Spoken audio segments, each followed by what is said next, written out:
The Clippers survive and force a game 7, and I thought we were going to be coming in here talking about the James Harden game. Now, James Harden had a hell of a game, maybe the biggest game of his playoff career. Is that a stretch? Like, considering time of the series, I know he had a huge game against the Celtics a couple years ago, but I don't know, this one felt more significant, even though I think he had like 40 in that game. But being down 3-2 and having this performance is not something you expect for James Harden, and I was actually very happy for James. And then second half, he kind of tried to give it away, but I don't know, maybe that's coaching, right? Maybe the coaches wanted him to hold the ball all the way down to the last second, every possession, and when you think about it, it kind of works, right? That guarantees you get a shot on the board. Well, not really, but kind of, right? But it really guarantees no turnovers, yet they still almost lost it, and they might have if Westbrook could make a layup. But something that happened in this game, and I'm not sure whether it was a coaching decision or a luck decision, because Ben Simmons did not play in this game. I didn't see any reporting on it, but Ben Simmons also wasn't on the bench. At least I didn't see him on the bench for a lot of this game. So I don't know whether to give Ty Lue credit for that or say they got lucky Ben Simmons wasn't out there. And that's not really to discredit Ben Simmons, because I think Ben has been pretty good in this series, all things considered. I don't know what more you could really ask from him. He's done a good job on Jokic. He pushes the break. He's done a decent job. And it wasn't just Ben Simmons who didn't play. Chris Dunn also only played 10 minutes. Zoo only played 33 minutes, which meant Nicolas Batum played 34 minutes, Bogdanovich played 20 minutes, and they completely spread out this Nuggets team, and they played faster. If you look at a lot of the James Harden highlights, you're gonna see him pushing the ball up with a bunch of shooters and athletes around him and not just walking the ball up, which we've seen in the second half, which is what allowed Denver to come back. But in the first half, he was so decisive.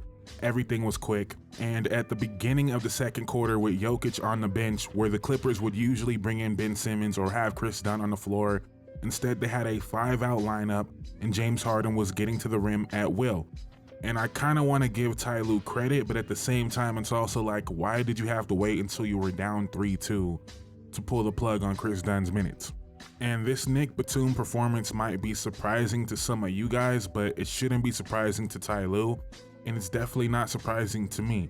This is gonna sound crazy, but last night when I was watching Nick Batum have this game, I was thinking, like, in a different world, he's Andre Iguodala or he's Al Horford. Again, I know it sounds crazy, but if Kawhi and Paul George lived up to what it was supposed to be and they had at least one ring by now, Nick Batum would be a Clipper legend the same way Al Horford is a Celtic legend. Like, he's been that good. He's had these games a lot. So his performance really wasn't that shocking to me. We seen it last year, right, with Philadelphia. The play-in game against the Heat where he had 20 points and the game-saving block. Like, he does this. I remember another play-in game against the Pelicans where the Clippers lost that game, but Brandon Ingram had like 20 points in the first quarter and Nick Batum pretty much shut him down in the second half. Another scenario where Kawhi was hurt that game and Paul George was out that game. Again, if those guys were what they were supposed to be over the last couple years, I think Nick Batum would be one of those guys that is forever celebrated by a fan base.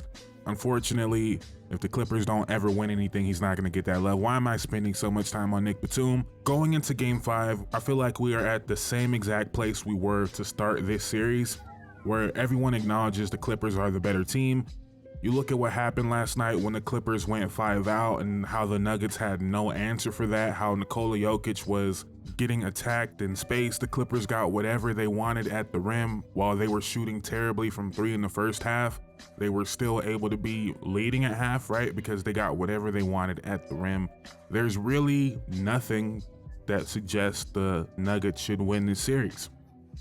There's really not. And that's where we were at the beginning of the series. Now, some things that happened in this Game 6 that might go against the Clippers in Game 7. One, they were very, very physical with Jokic to the point where Jokic only shot 2 free throws. That's not happening Game 7 in Denver. Just, it is what it is. That's not going to happen again. I usually don't talk about the refs. I think Jokic got a bad whistle in this game. At the end of the game, he tried to go in and get a foul instead of shooting an open 3 he had that probably could have made it a real game at the end. But anyways, right, that happened. Also, the offensive boards. Now, the Clippers did a good job on the boards for sure. But the Nuggets got a little bit unlucky. If you're just looking at the box score, the Nuggets got 10 offensive boards, but 5 of those happened in the last 4 minutes of the game, and 8 of those happened in the fourth quarter. So they weren't getting offensive boards throughout the game, and what that does is, how many times do we see like back-breaking shots off of offensive boards? And for a team like Denver, it's actually more important because they're a team that doesn't really generate that many open three-point looks, which is kind of crazy considering they have Jokic, but they don't get up a ton of threes. So getting those offensive boards, kicking out to a shooter is very important to their offense, and they didn't have that at all in this game. And off of the offensive boards, it's really hard to follow a game plan, right? The game plan against Westbrook is you want to give him above the break threes. You don't want to give him corner threes.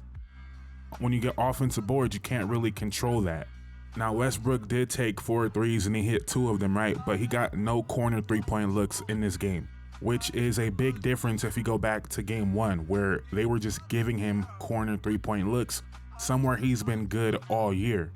But just in general, I feel like the Clippers forced him to take worse three-pointers in this game. And a lot of that is probably because Nick Batum and Derrick Jones Jr. played more long guys that can contest shots, right? Jamal Murray kind of struggled trying to get around Derrick Jones Jr. compared to Chris Dunn. It would seem like he was kind of figuring out Chris Dunn. I haven't even said Kawhi's name yet, and he was 11 of 22 from the field, 10 boards, 5 assists, plus 14, only 1 turnover, but I swear it did not feel like that. It did not feel like a dominant Kawhi performance. I felt like he had more than 1 turnover.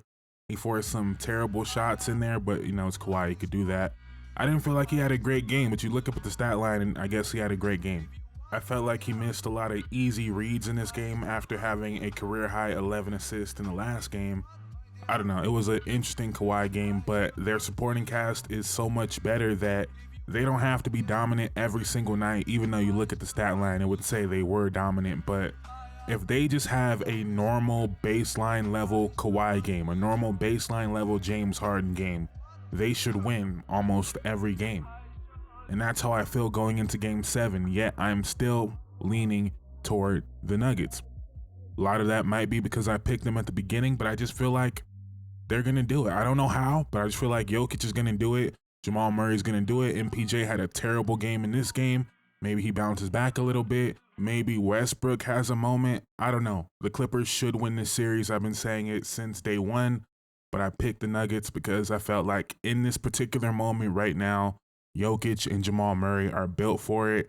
James Harden proved me wrong with that game 6. I'm still not going to feel like James Harden is ready for whatever that environment is about to be. But the Clippers have the better team. They have the deeper team. They have the better coach.